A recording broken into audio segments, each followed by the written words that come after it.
Today we're going to make a Mexican dish known as Discada. Let's start with the ingredients.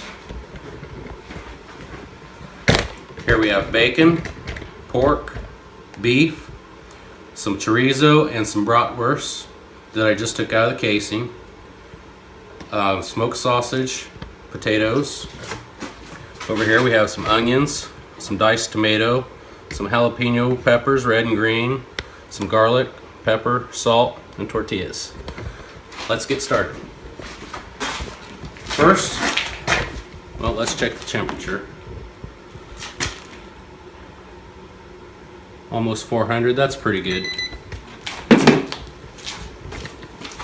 Just go ahead and leave it. We start with the bacon first.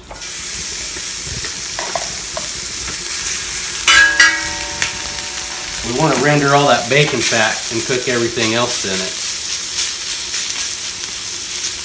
Okay, so we got the bacon rendered pretty good. So let's just scoop it off to the side here.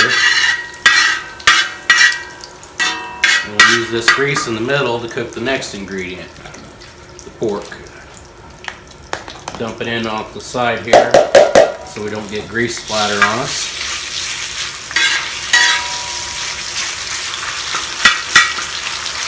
And we'll just leave the bacon sit here, and as we cook each ingredient, we'll stack it around the side until we get them all cooked. So let's let this cook for a little while.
Looks good. Looks really